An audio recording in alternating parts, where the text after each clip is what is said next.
Halo semuanya, balik lagi dengan Kelinci Wibu. Jadi, kemarin-kemarin aku kan habis nonton suatu anime. Sebenarnya aku mau nonton Frieren, tapi ya aku baru ingat ada anime yang udah lama pengen aku tonton. Tapi belum kesempatan. Jadi, aku putusin buat nonton anime itu dulu. Sekalian aja ini mau aku bikin reviewnya. Jadi, anime ini judulnya adalah Girl Last Tour, atau nama lainnya adalah Shoujo Sumatsu Ryoku. Anime ini tayang pada fall 2017, tepatnya pada tanggal 6 Oktober 2017 hingga 22 Desember 2017. Dan digarap oleh studio White Fox berjumlah 12 episode dengan durasi 23 menit per episodenya.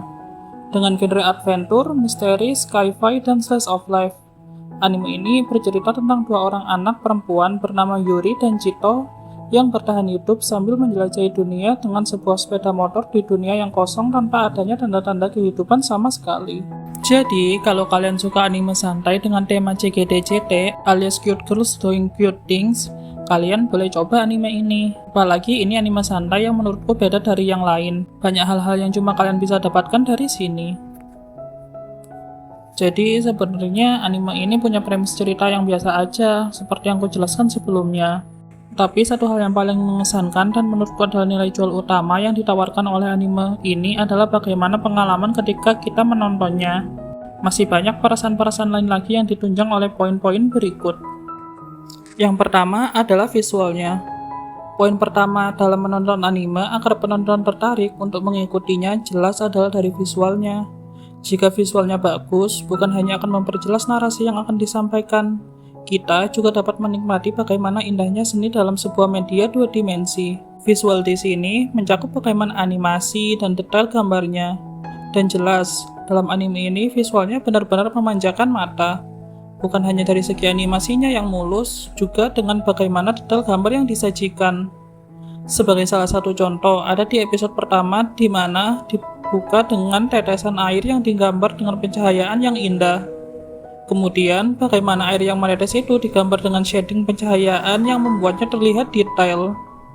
Belum lagi, pencahayaan dari anime ini benar-benar membuat setiap pemandangan yang disajikan jadi benar-benar indah.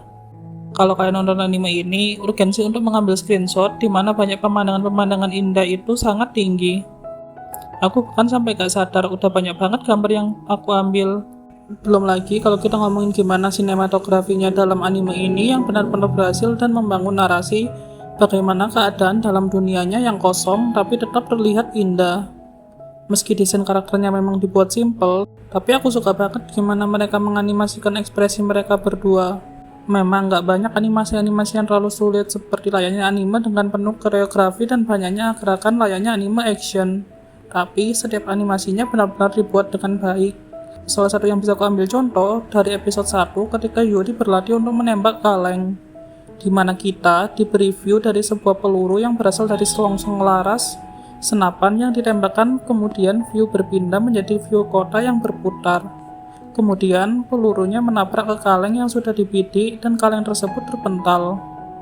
Dan ada satu lagi animasi yang menurutku sangat indah ketika Yuri dan Chito menemukan sebuah ikan dan mereka memasaknya. Padahal itu bukan anime masak-masak, tapi detail dari makanannya benar-benar diperhatikan. Belum lagi animasi api yang digunakan untuk memanggang ikan tersebut. Yang kedua adalah karakternya. Setelah diberi visual yang benar-benar memanjakan mata, kita diberi dengan karakter yang menurutku benar-benar enak untuk diikuti. Meski anime ini hanya berfokus pada dua karakter utamanya saja, ya ada sih beberapa karakter lain yang mereka temui, tapi ya mereka hanya sekedar lewat dan malah memberi penegasan untuk karakter-karakter utamanya, yaitu Yuri yang penuh dengan kegembiraan dan Chito yang penuh dengan perhitungan. Keduanya saling melengkapi satu sama lain, dan aku suka sekali bagaimana karakternya berkembang melalui dialog-dialog yang terkesan remeh tapi membuat kita berpikir. Seperti ketika mereka mempertanyakan hal-hal dasar seperti apa itu kehidupan, apa arti dari kehidupan, dan lain-lain. Apa dan kenapa selalu mengiringi anime ini dari awal hingga akhir. Meski terdengar filosofis, tapi pembawaannya sendiri menyenangkan. Karena di akhir akan selalu duduk dengan jokes receh dari Yuri. Sejenak membuat kita ikut berpikir, namun juga diberi refreshing setelah pemikiran-pemikiran tersebut. Aku juga suka bagaimana perkembangan dari dua karakter ini. Yang awalnya aku takut sama Yuri karena di episode 1 dia cukup mencurigakan. Apalagi ketika dia menodongkan senapan ke temannya karena berebut makanan. Sampai akhirnya kita tahu ketika di kegelapan, Yuri mengatakan dia bisa tenang karena tahu ada Chito di sebelahnya, yang mengisyaratkan bagaimana kedekatan mereka berdua. Begitu pula dengan Chito, meski dia sering dibuat kesal oleh tingkah laku temannya itu, dia adalah orang yang paling khawatir kalau terjadi sesuatu pada temannya itu. Ini bisa kita lihat ketika Yuri dimakan oleh Nuko. Kita bisa melihat seberapa putus asanya Chito di sana dan seberapa kuat tekadnya untuk menyelamatkan temannya itu. Yang ketiga adalah soundnya. Yap, soundnya. Bukan hanya untuk musiknya, tapi bagaimana SFX dan ambience yang dibuat dengan bagus sekali di anime ini. Salah satu yang paling jelas adalah ketika di episode 2, bagaimana suara angin terdengar sangat realistis ketika mereka melewati badai salju yang tengah mengamuk. Kemudian mereka menemukan sebuah bangunan kosong dan akhirnya beristirahat di sana. Di dalam bangunan itu, kita juga diberi keheningan layaknya berada di tempat kosong. Dan sedikit desiran angin dari luar bangunan dapat terdengar dengan jelas hingga sebuah tetesan air yang bunyinya bergema, menguatkan ambience dari tempat tersebut.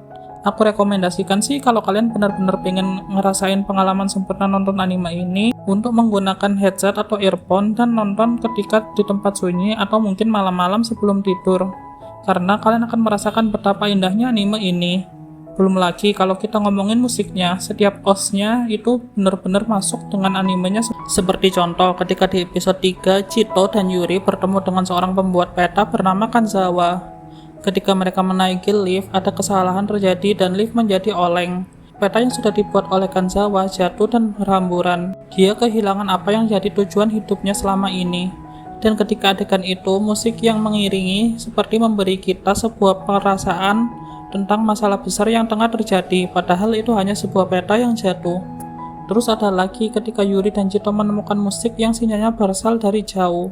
Musiknya benar-benar indah dan syarat akan misteri, yang selaras dengan kebingungan Chito dan Yuri pada saat itu.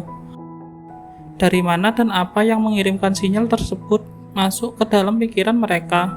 Untuk lagu opening dan endingnya juga enak, aku suka dengan vibes ceria yang dibawakan oleh kedua lagu tersebut.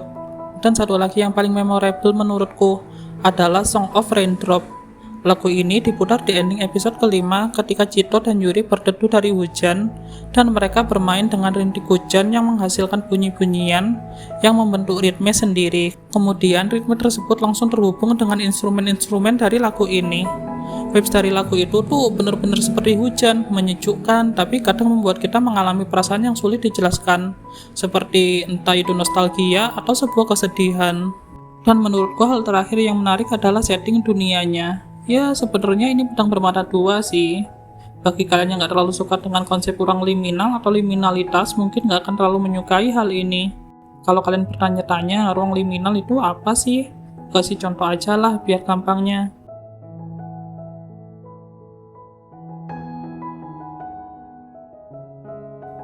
Ya, gampangnya kalau kalian nyari di Google, ruang liminal adalah sebuah kondisi persinggahan antara satu tempat ke tempat lainnya.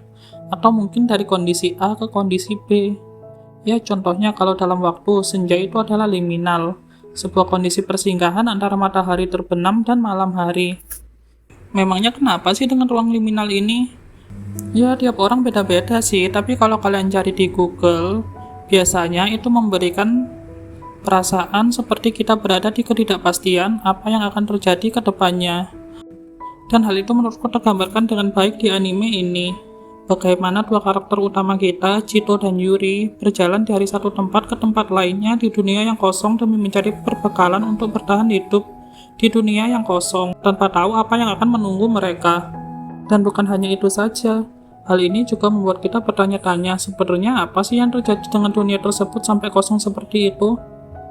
Meski kita tahu kalau garis besarnya karena pecahnya perang besar yang menyeret seluruh dunia, tapi tetap saja kita masih penasaran dengan detailnya. Belum lagi kebudayaannya yang menurutku lumayan agak asing dan bagaimana kondisi dunia menggambarkan sisa-sisa dari sebuah peradaban yang maju. Dengan digambarkan adanya robot yang sudah dapat bertugas sendiri dan bermacam-macam teknologi lainnya. Bukan hanya itu, kita juga jadi berpikir, apa yang terjadi dengan ekosistem bumi di sana? karena disebutkan hanya tersisa satu ekor ikan yang masih hidup.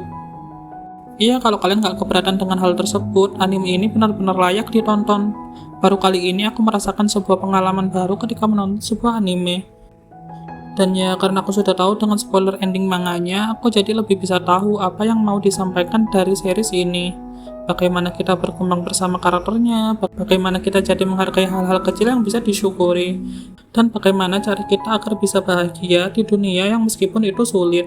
Hal itu semua tumbuh sedikit banyak di hati dan pikiranku, dan ketika aku menyelesaikan anime ini, ada perasaan lega dan bahagia karena aku sudah menontonnya. Personal ratingnya sendiri sih akan kuberikan 8,9/10, karena pengalaman yang dihadirkan sungguh luar biasa bagiku.